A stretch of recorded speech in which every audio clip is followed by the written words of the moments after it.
contributions both to the mathematical foundations as well as to a wide range of scientific applications, for example, in material science, life science, and economics.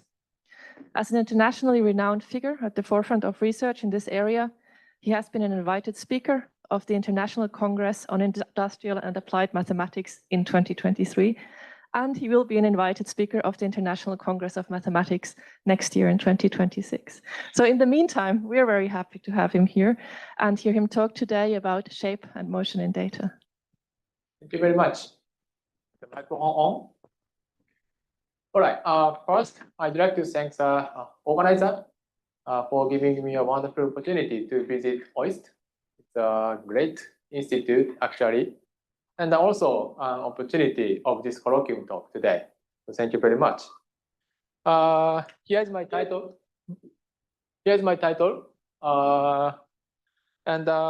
Today, I'm gonna talk about several topics that lie at the intersection of the mathematics and then data science.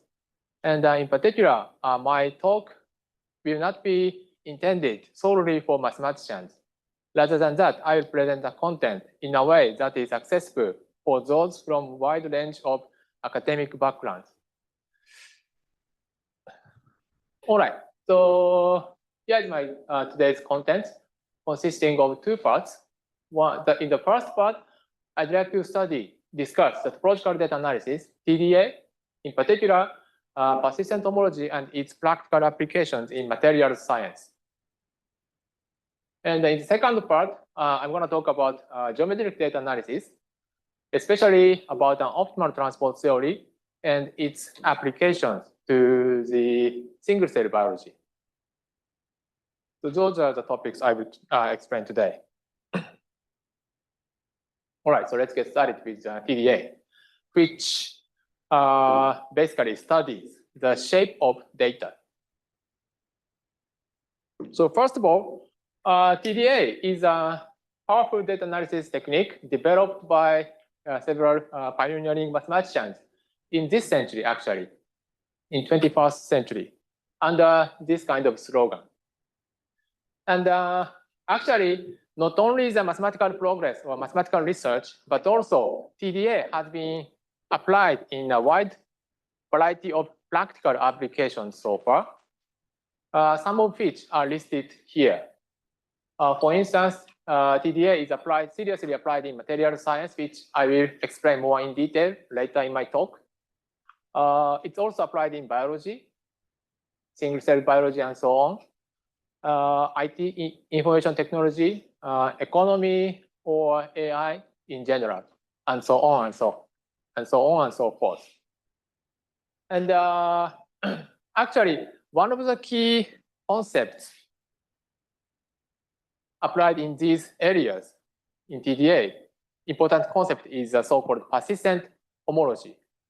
And I will explain now that concept, persistent homology, in two different ways. The first way, I will explain that in an intuitive way without using any mathematics. And then I will explain the same concept using more in rigorous way, mathematical way.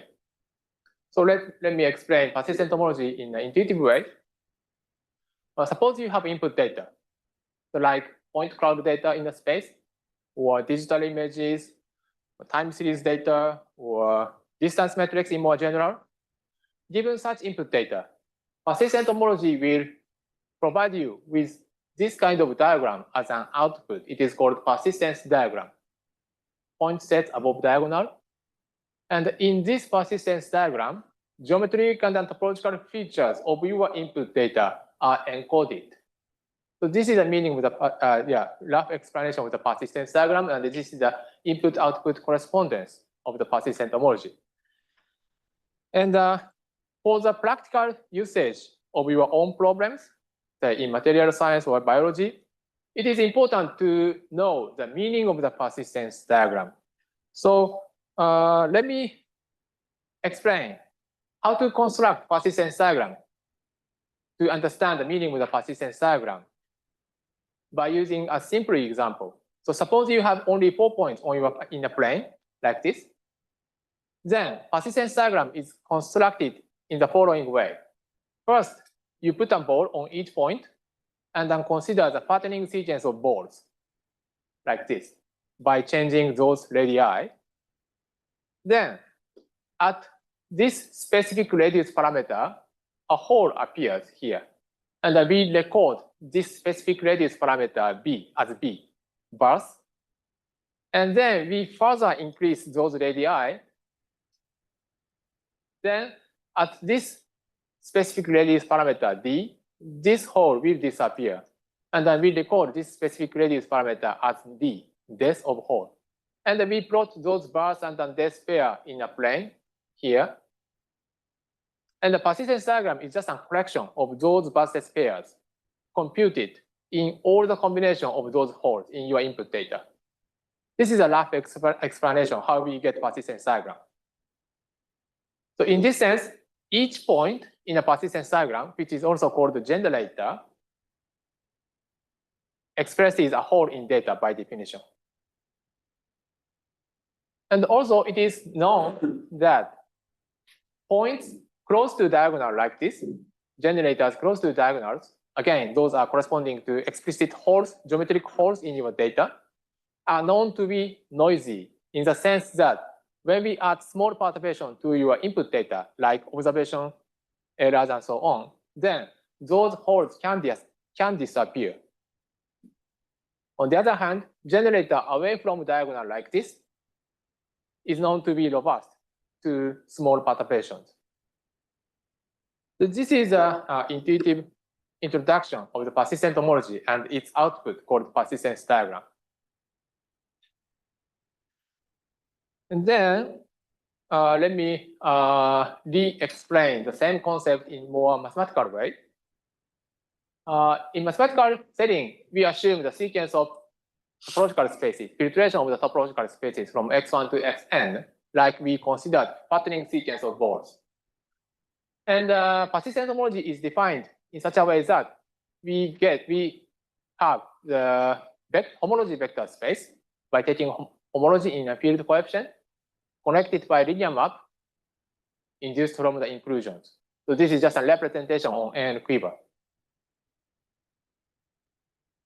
Then we have a nice structure theorem called interval decomposition. It says that under certain mild condition, any persistent homology can be uniquely decomposed into the direct sum of the so-called interval representation, I.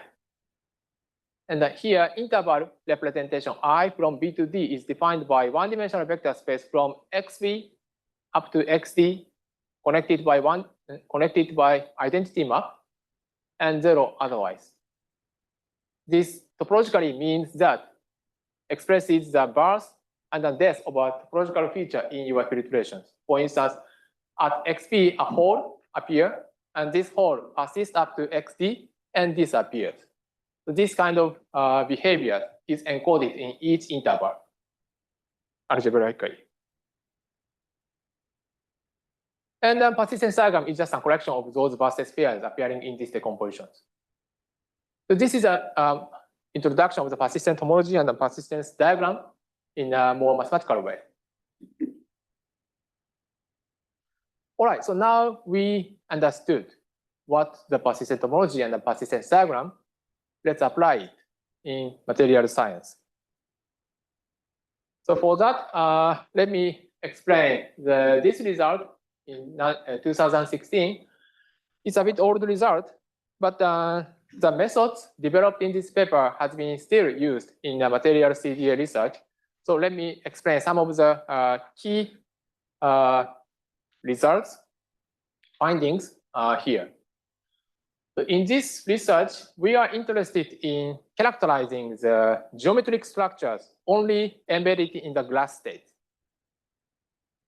Glass, which is also called amorphous materials, is known to be an intermediate state between crystal and liquid state. And actually, characterizing glass structures is one of the unsolved problems even in current physics. Actually, Giorgio Parisi received Nobel Prize in Physics in 2021 about his research achievement of the disordered system, amorphous materials, and the hierarchical structures, and so on. And actually, Giorgio Parisi was the handling editor of our paper. And yeah, we communicated with him. And here I'm showing the 3 different atomic configurations of the material silica in crystal state, glass state, and liquid state. This means that each point of the atomic configuration corresponds to silicon atom or oxygen atom. And when we see these 3 atomic configurations, it's easy to distinguish crystal states from its periodicity or regularity, periodicity or symmetry. But it's not so easy to distinguish between glass and liquid state by just looking. Both look randomly distributed. But as you know, glass is a rigid material, window glass or something. Glass is a rigid material.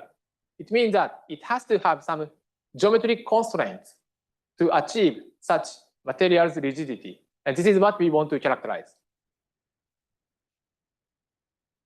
And our idea is very simple. We regard those atomic configurations as just a point clouds, and then consider the fattening sequence of walls, and then plot the Basset pair. Namely, let's compute persistence diagram of them. And here is the result. Those are the persistence diagram of the corresponding left part.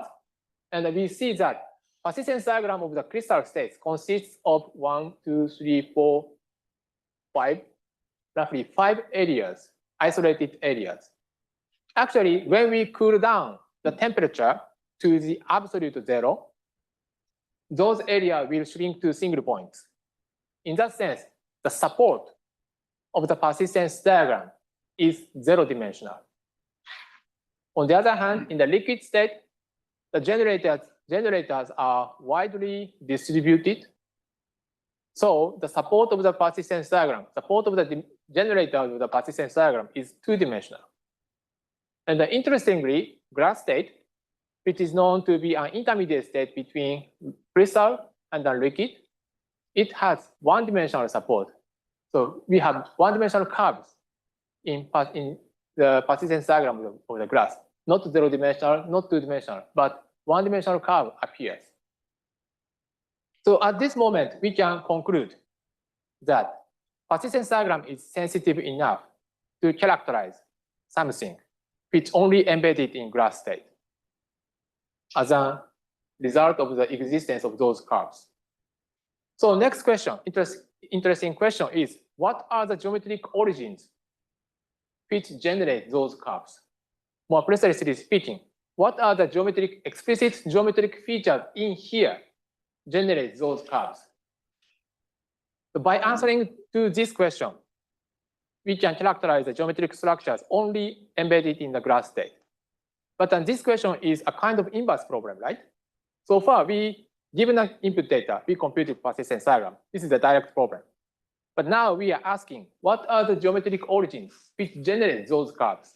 This is the inverse problem. So we need to develop an inverse analysis method of the persistence diagram. And then we actually developed several methods in this paper. And those methods are a bit too technical for today's talk. So I will skip those details. But by applying such an inverse analysis of the persistence diagram, we found that there exists a hierarchical structure of the rings of this structure, which generates those curves. And then furthermore, we found that those hierarchical structures of the rings are, closely related to the material's rigidity, which was our original motivation of this study. So this is, roughly speaking, the results discussed in this paper. And actually, based on this success, I have been conducting many material CDA projects for more than 10 years. Most of them are started in my previous affiliation, Tohoku University. At that time, I was belonging to the Material Science Institute called AIMR. This is the Material Science Institute. And some of the projects are listed here. So glass project, polymer and protein project. And we also collaborated with company about battery materials, magnetic materials, rubber materials, and so on. And then during those collaborations with companies, we found that combination of the machine learning techniques with persistence played a really important role to identify the relationship between materials property, like say conductivity or elasticity, for instance, and geometric properties in your materials. So let me now briefly explain how persistence can be combined with machine learning by using simple examples. This is a joint work with Hirata-san. He's now in Waseda University. And the purpose of this work is to characterize geometric structures in the so-called metallic glass affected by cooling rates. First, I need to explain that glass is produced by cooling down the liquid state. But those geometric structures of the glass will be affected by cooling rate. And here I'm showing 5 different persistence diagrams computed from atomic configurations with different cooling rates from 10 to the 10th to the 10 to the 14th. It looks similar, but different. And what we want to see is we want to identify statistical features or variability of those persistence diagrams. Usually, to such questions, we apply machine learning, for instance. Given a bunch of data, for instance, we apply PCA, try to explain the variability of data, for instance. But we have to note that the persistence diagram is not a vector. This is just a point set. But usually, machine learning architecture requires input data to be vectors. So in that sense, the first thing we need to consider is to vectorize persistence diagram from just a set to the vectors. And actually, there are many methods. Many methods have been developed so far. And again, each method may be a bit too technical for today's purpose, so I will skip it. But we can just pick up one vectorization method. It is called the persistence image. Then we can vectorize each persistence diagram into a certain dimensional vector. Then we can apply any type of machine learning techniques. For instance, we applied PCA to this problem. It means that first, we prepared 20 different atomic configurations for each cooling rate, colored by from red to green. And we computed persistence diagrams of them and computed vectorizations of them. And we applied, for instance, PCA, the simple method, just a linear models. And here is the result. It looks that a PC1 vector explains very well the variability of our data, meaning difference of the cooling rates. But our purpose is to characterize explicit geometric structures which will be affected by cooling rate. So we need to somehow transform this result into the original data space or original geometric viewpoint. For that purpose, we transform this PC1 vector into the persistence diagram formulation. Since we are using vectorization method, one vector corresponds to one persistence diagram. So we can transform PC1 vector, or we can express PC1 vector in the format of the persistence diagram. And then here is the result. This is a corresponding persistence diagram of the PC1 vector. And we see that we have two strong peaks in our persistence diagram, positive peak and a negative peak. This says that those generators are strongly affected by changing cooling rates. And again, we can apply inverse analysis. What are the geometric origins of these generators? We apply inverse analysis, then we can explicitly write down the geometric structure like this and then like this, which are strongly affected by the cooling rate, by changing cooling rates. By this way, we can consider many kinds of materials properties from the viewpoint of the geometric structures by combining the persistence and the machine learning. Here, go ahead. Just a quick question. Yeah. So what methodology did you use to construct the simplices? Naive one, check complex. Precisely speaking, I use an alpha complex, but just a put and ball, and then consider the intersection, and then so on. The higher simplicity. Yeah. Thank you. Oh, so I forgot to mention that if you have any questions, please interrupt me at any time. So here, I just use a linear model, linear machine learning model, and consider the relationship with cooling rates. But this methodology plays really, it works really well in material science so far. Actually, based on this kind of technique, we applied it to study the geometric structures in your materials, which is closely related or highly correlated with electric conductivity in battery materials, for instance. We can consider linear regression models. We can get a learning vector expressed in the persistence diagram format. By applying inverse analysis, we can explicitly write down like this: geometric structures in your materials which will be affected by electric conductivity or elasticity in rubber materials or stability in magnetic materials, crack generation, and so on. So this is a basic idea how we combine persistence and the machine learning in the setting of the material science. And then during those collaborations with material scientists, including people from company, we have developed a software called HomeCloud. So this is a free software, so anyone can use it. The project leader of this software development is Ippei Obayashi. He's now a professor in Okinawa University.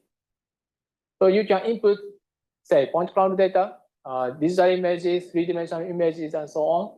Then this software provides us with this kind of persistence diagram of your input data with those geometric graphical user interface. And the point is that mathematics pre-knowledge is not necessary, actually.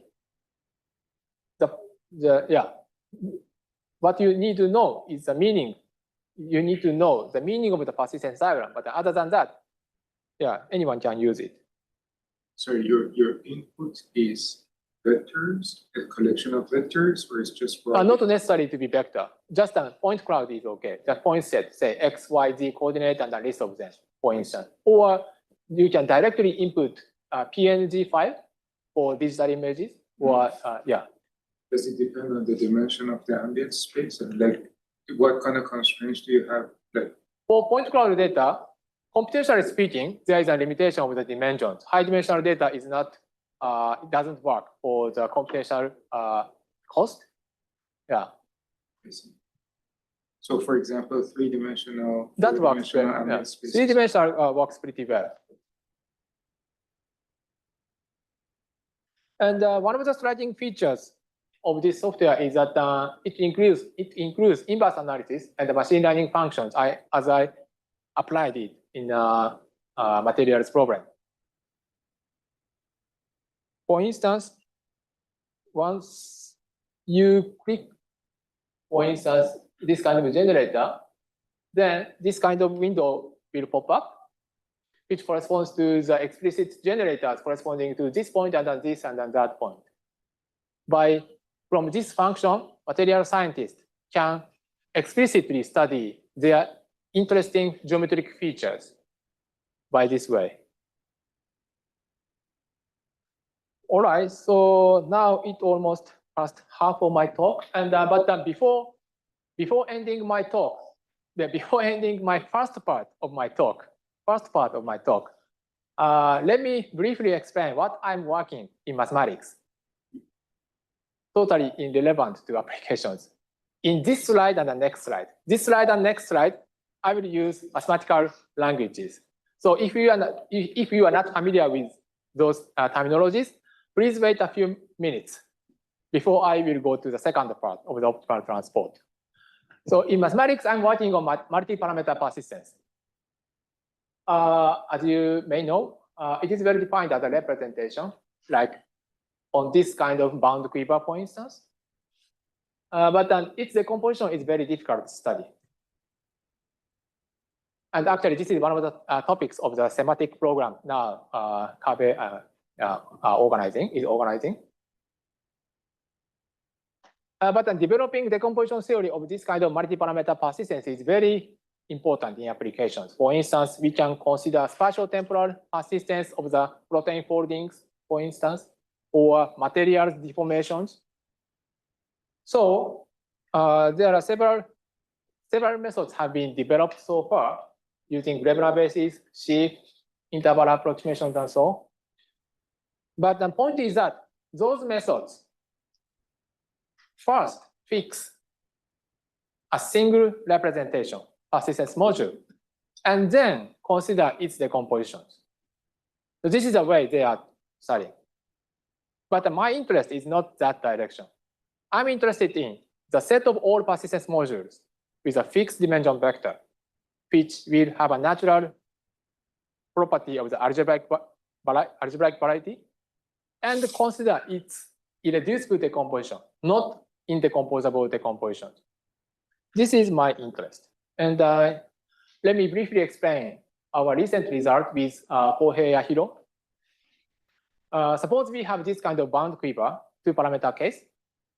All the result here is applicable in more general setting, say, arbitrary number of parameters. But for just simplicity, let me use this two-parameter setting. Suppose we have bound quiver. Bound here means that we assume commutativity for all grid. And let A be its Cartan matrix of the quiver. This means that diagonal part, we have all two. Off-diagonal part is given by minus of the adjacent matrix. The size of the Cartan matrix is the number of vertices here. So this is a Cartan matrix usually defined in a quiver for the quiver. And then we consider the set of all persistence modules with a fixed dimension vector D, which is denoted by ZD. This is not just a set, but it has an algebraic variety structure because commutative relation gives us some polynomial relations, in particular quadratic relation. So this gives us a more rich structure here. So that's why I call it as representation variety. Given algebraic variety, we can consider its irreducible decompositions like this. And let me denote by BD the set of all irreducible components for ZD under a fixed dimension vector. Very rough statement of our recent result can be explained as follows. The set B defined by the disjoint union of the irreducible components by changing dimension vector, meaning that this B is collecting all the irreducible components. This has a crystal structure determined by the root system of the Cartan matrix. This means that the set B is not just a set. It has a very rich combinatorial and geometric structures in it, which are similar to the one studied by Kashiwara-Saito. Actually, there are many things behind this theorem, and I want to explain them, but due to time restrictions, I cannot do that. So if you are interested in this topic behind this theorem, I'm very happy to discuss with you after my talk. But based on this theorem, there are several interesting questions, at least for me. It looks interesting to study geometrically.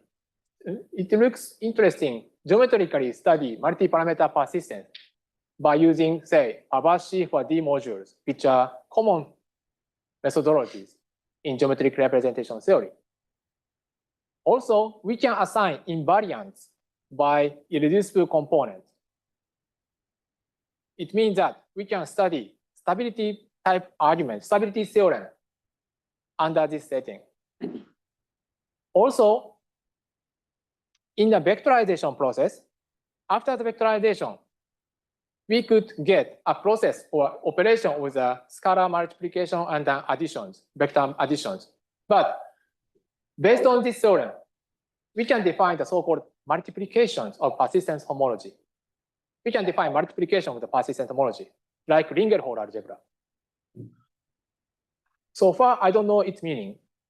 From the viewpoint of the data analysis, it looks interesting to think about meaning of the multiplication and also meaning of the interval approximation in this setting, for instance. All right, so this is what I'm working recently. And now let's move to the second part. Geometric data analysis.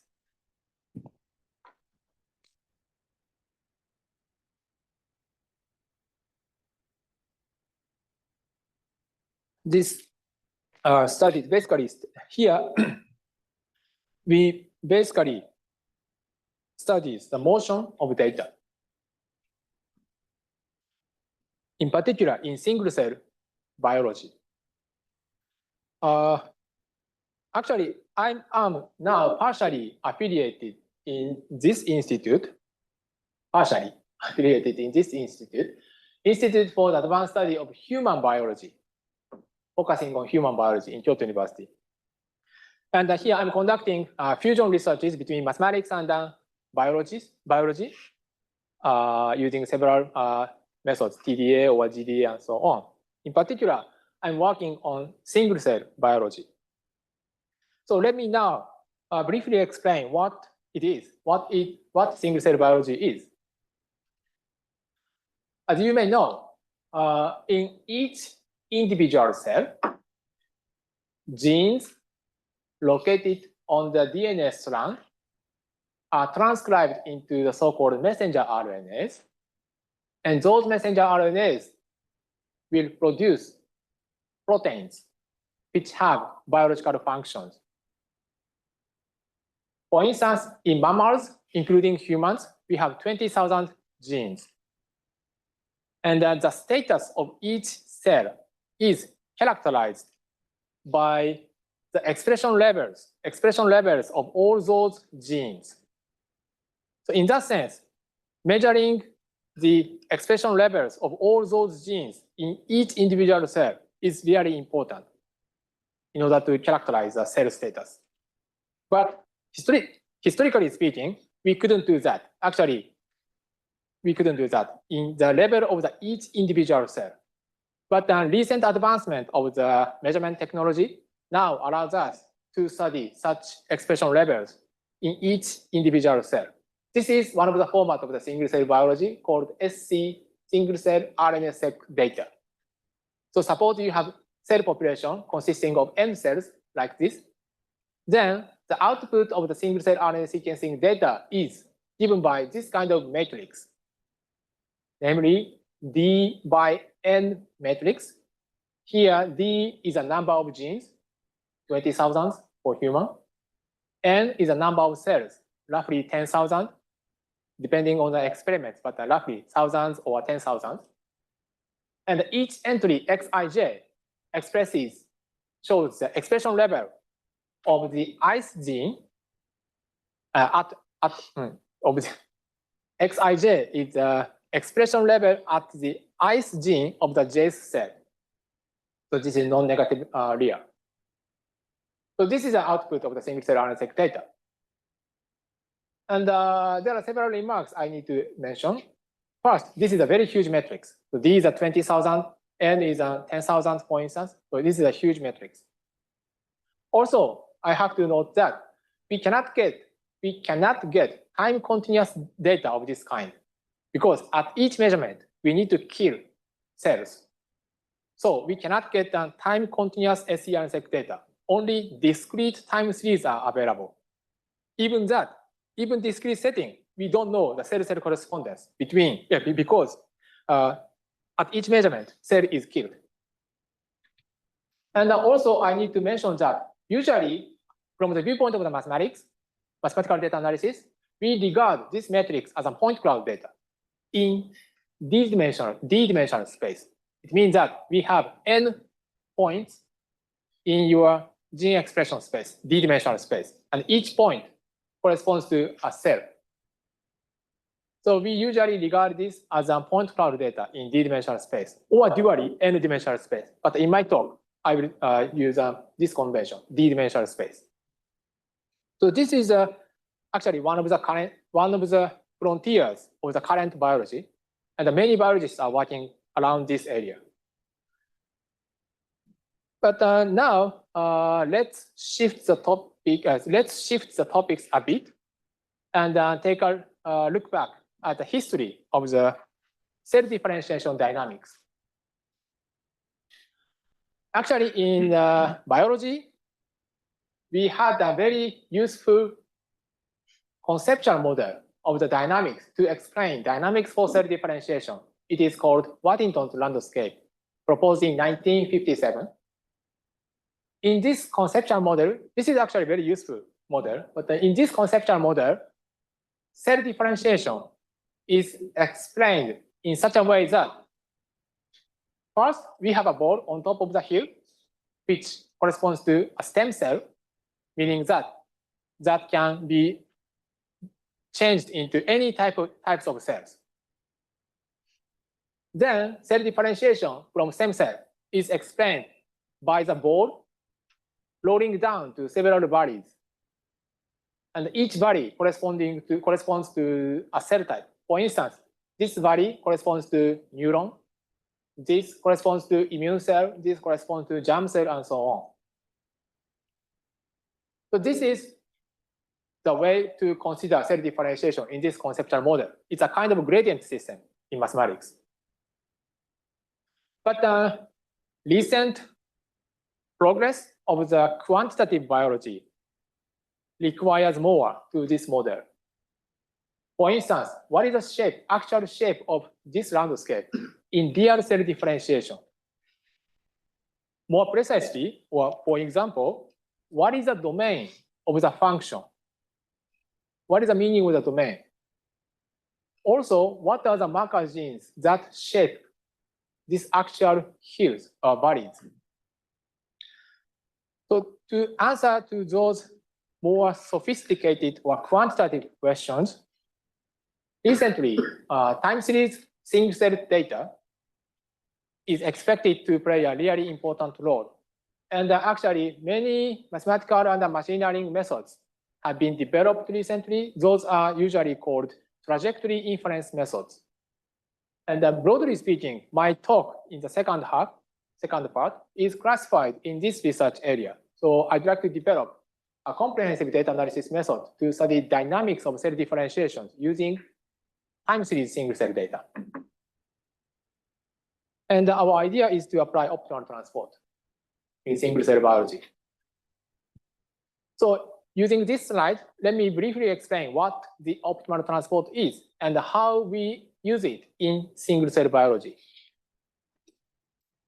Suppose we have time series data of the single cell RNA-seq, discrete time, not continuous time, discrete time series single cell data. Then to such an input, as I explained, at each measurement, cells are killed in sequencing process. This means that cell-cell correspondence between adjacent times will be lost. But in order to reconstruct cell differentiation trajectory or orbit, we need such cell-cell correspondence. It is inevitable to have such information.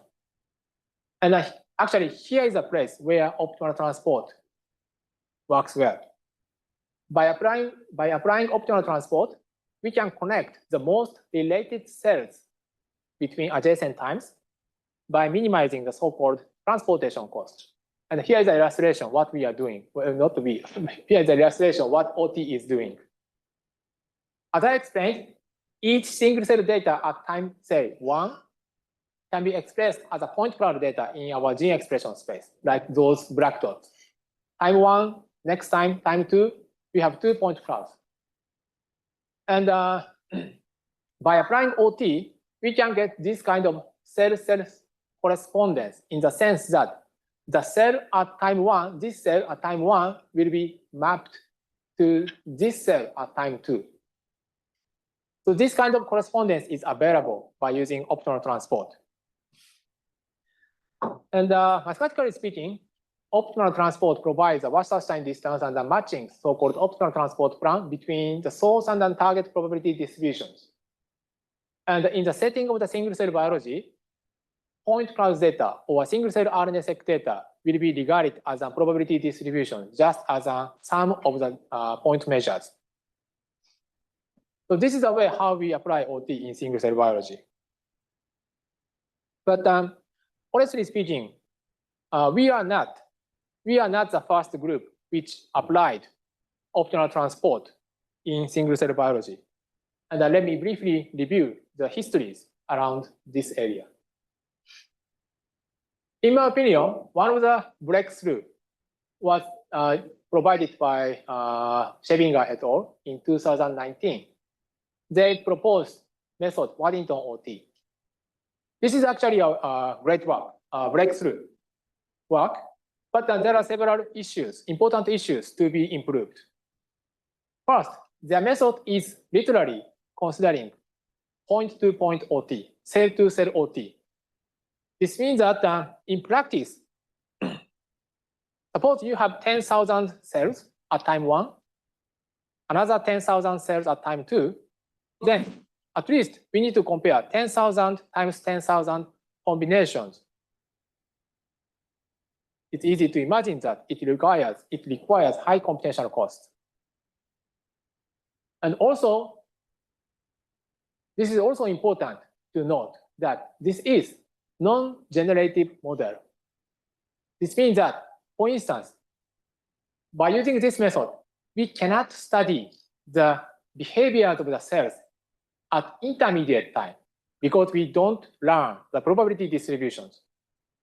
So this is a large limitation for practical applications.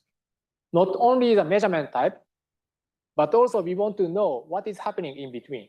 But since this is not generative model, we cannot do that. And speaking about generative models, there are several methods achieving generative properties, but those methods are using neural network in it. So it's easy to see that biological interpretability is unclear due to black box of neural network.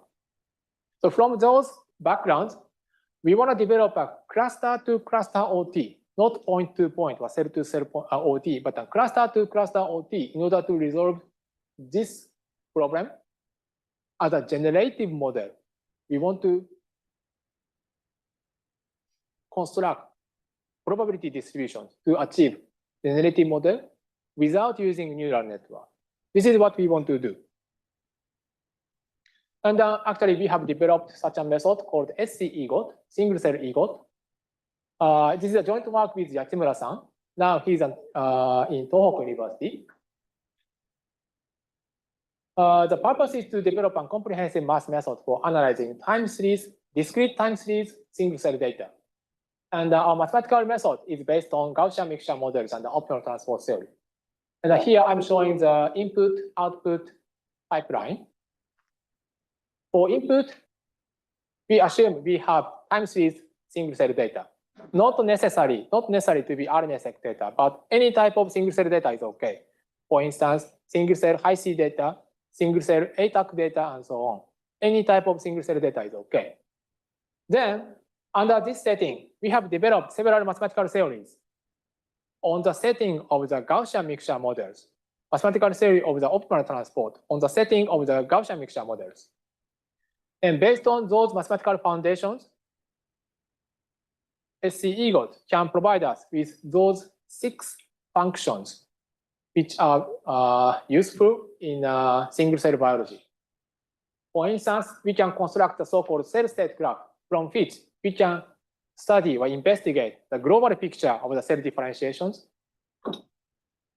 We can also construct so-called velocity, or mathematically speaking, a vector field in our gene expression space, corresponding to the gene expression dynamics, and so on. So so now let me briefly explain a little bit about mathematics behind this methodology. And later that, I will move on to the practical applications. So let me briefly explain something about mathematics behind that. First, we assume that we have an input data, time series input data, meaning that at each time ti, we have a point cloud data xti, possibly with different size. Here is the illustration. At time ti, we have a point cloud data, black dots. At ti plus 1, we have another point cloud data.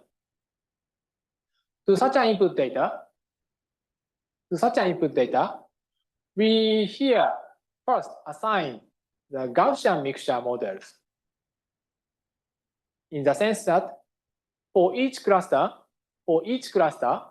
we assign Gaussian distribution denoted by mu, with center vector m and a covariance matrix sigma, respecting the weight of the Gaussian distributions, which is determined by the number of cells of the cluster.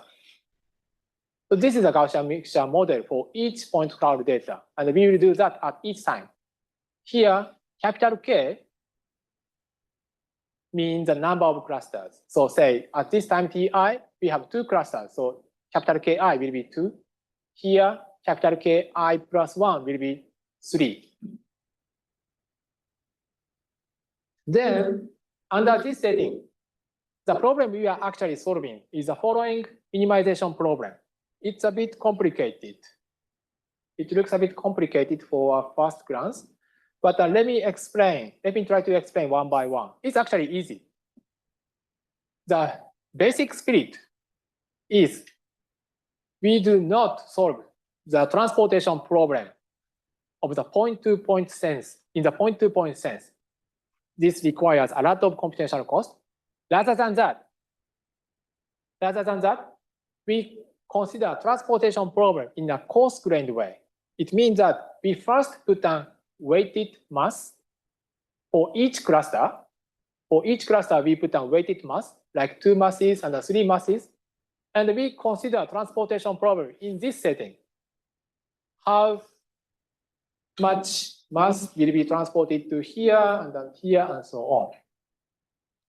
In that sense, our transportation plan, denoted by W, is a matrix of the size Ki times Ki plus 1. Again, capital K means cluster number. And each entry W, KL, means that how much ratio of this mass will be transported to this else cluster, from K cluster to else cluster. This is the meaning of each entry of W. And we consider the most effective way of transportation from these clusters to those clusters under the condition that transportation cost will be minimum. And here, transportation cost from K's cluster to the L's cluster is measured by the Wasserstein distance of the Gaussian distributions. So this is the first time. Well, this is the first term. And the second term is a so-called entropy regularization term, which is frequently used for the purpose of the computational efficiency or computations. So this is what we are actually solving. And the point is that there exists a unique solution for each parameter epsilon, which is explicitly computable. So this is a very important point. For each epsilon, we can explicitly write down the solution of this problem. And by using that explicit solution, we can provide with the 6 functions I listed in the previous slide. So this is what is going behind that functions. For instance, we can construct the cell state graph. Cell state graph is given as follows. First, the set of vertices denoted by B is given by the center vector of the Gaussian distributions. M was the mean vector of the Gaussian distributions, and this vector is used for the set of vertices. And weighted directed edge is defined by the transportation ratio, W. How much mass from K to L, from K is transported to the L's clusters. So this information is used for definition of the weighted edges. For instance, here's an example actually applied to some practical problems. At time 0, we only have one cluster. Next time, this cluster is split into 2 clusters. And the ratio of the splitting is denoted by the colors of the weight of the edges. Next time, we have green 4 clusters and so on.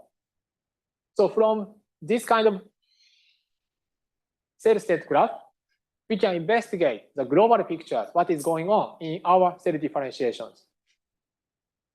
Sorry, so the weights of the edges are scalars here? Yeah, scalars, yeah. Roughly speaking, corresponds that how much masses are transported from here to here or here to here.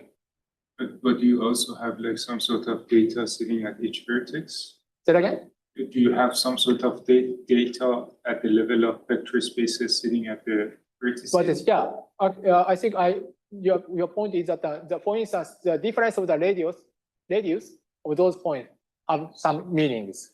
The total mass.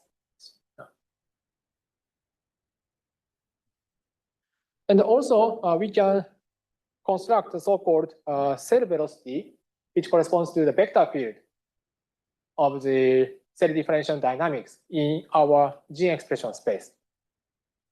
Again, the construction of the vector field is a bit technical, so I will skip it. But if time is allowed, or if you are interested, I can explain at the end of my talk or after my talk how this cell velocity is related to the existing velocity known, for instance, RNA velocity in single cell biology, or how similar or how different from RNA velocity. I can explain that later. Anyway, so this is something about mathematics behind SC Eagle. And in the rest of my time, I talk, I think 7 minutes, let me apply it into some of the practical problems of biology. This is a joint work with Professor Saito in our institute. He's a germ cell biologist. And we applied our method to time series single cell RNA data from iPS cell to the human primordial germ cell-like cell. Roughly speaking, this is germ cell, human germ cell, constructed from iPS cell, which I will denote it by PGCLC today. So from iPS cell, we construct germ cell somehow. And we have 5 time points from day 0, which corresponds to iPS cell, to day 2. And then those are the numbers of cells available in our experimental data. And here are the biological results. Here are the biological results. First, we identify the pathway and the progenitor cell population of PGCLC germ cell. Next, this is very important. We discovered novel important genes such as TFAP2A, NKX1.2, beta6, and MESP1 for germ cell inductions. I will explain those biological results in the rest of my time, in the rest of my talk. First, here's an illustration showing the early development of human, starting from fertilization to sperm and the oocyte. And the germ cells inductions are located somewhere around here, less than 1 week after fertilization. And now, since we are starting from iPS cell, this part will be replaced by iPS cell. And biologically speaking, let me explain the motivation, why I'm studying in this research. Biologically speaking, biologists are interested in increasing the production ratio of the germ cells from iPS cell. They are very much interested in increasing the production ratios of the germ cells from iPS cell, for example, for the purpose of infertility treatment, for instance. They want to increase the production ratios of the germ cells from iPS cell.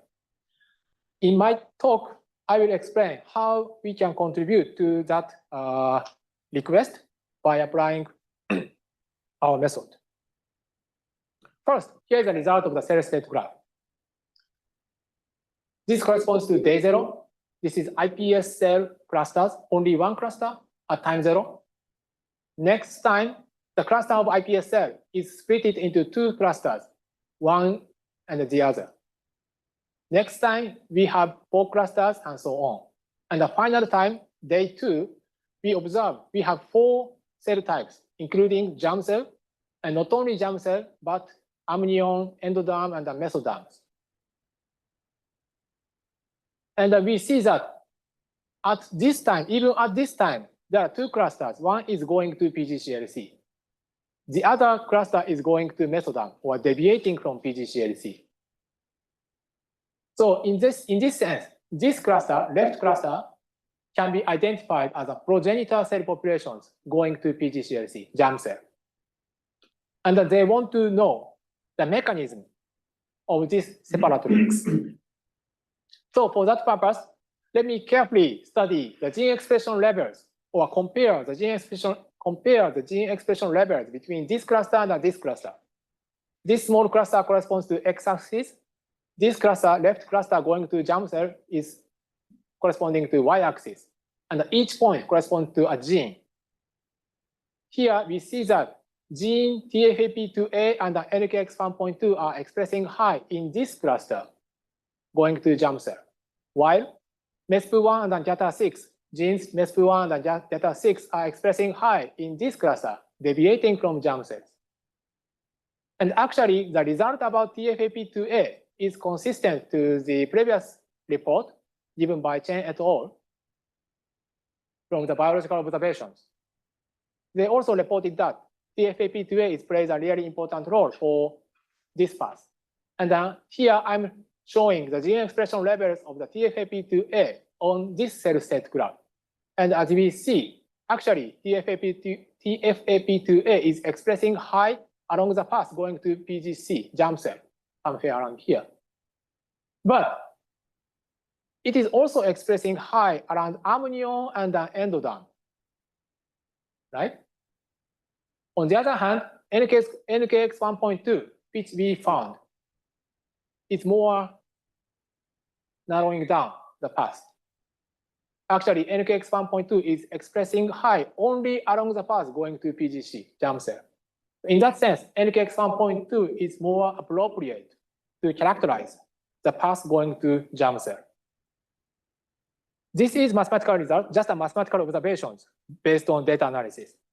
But now let's verify those mathematical results, or verify whether or not those mathematical observations are biologically meaningful or not. So we actually conducted knockout experiments. Here, I'm showing 2 results. Knockout experiments with an NKX1.2 or knockout experiment with the GATA6. For NKX1.2, I explained that NKX1.2 is expressing high along the path going to germ cell. This means that it may be the case that once we knocked out NKX1.2, it may be the case that the production ratio of the germ cells may be decreased, right, from this observation. And actually, top corresponds to wild type experiment. We didn't do anything. Bottom column row corresponds to the knockout experiments. Those numbers are showing the production ratio of the germ cells. As we expected, production ratio of the germ cells decreased when we knocked out NKX1.2. This is consistent of our mathematical observations. More importantly, we conducted knockout experiments of the GATA6. I explained here that GATA6 is expressing high along the path, deviating from germ cell. So it may be the case that once we knocked out GATA6, it may be the case that production ratio of the germ cells may be increased. This is what biologists want to have. And actually, this is the result. Production ratio of the germ cell increased from 6% to almost 80%. So by this way, we could contribute to increase the production ratio of the germ cells by using mathematical data analysis. this is almost a final slide. Today, I applied optimal transport, roughly speaking, to reconstruct time behaviors, time interpolations. But we don't need to, it is not necessary to restrict to time. Mathematically speaking, we can apply this idea to, say, space interpolation or both. Actually, we are collaborating with Okamoto-san about space-time reconstruction of gene expression dynamics during early human development using optimal transport. Also, it is not necessary to restrict to time or space and so on. We can apply it to species interpolations. So this is actually a challenging, interesting work project with Tokta-san. So we are studying cross-species analysis using the so-called Gromov-Wasserstein optimal transport. Right, so this is acknowledgements to the second half of my talk. And yeah, thank you very much.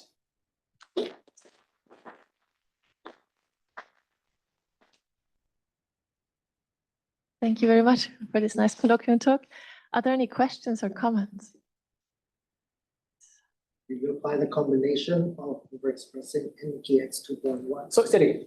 You tried a combination of overexpressing NKX 2.1 and knocking out GATA6 simultaneously? Yeah, we are now doing that. Actually, one of the PhD students of the biology lab are doing that knockout experiment. Somehow, yeah, doing the double knockout. Overexpression. No. You have to because one is overexpressed and the other overexpressed, I don't know. So you need to overexpress because the direction that you want to favor is high NKX 2.1, low GATA6. Yeah. That combination. Yeah, that I agree. But at least this says, it says that knocking out GATA6 will behave. This is basically you're just taking a single factor. Yeah. But there's like if there's a combinatorial code, that is an optimal combinatorial code. Maybe it works very well, much better than that. That's basically, you know, the question is like the numbers also are not proportional. There seems to be a nonlinearity here. That is like you actually see. Number, I mean, this percentage. Yeah, it depends on the culture of the experiment. So. Yeah, but then you have to be comparing. It has to be comparable. Yeah.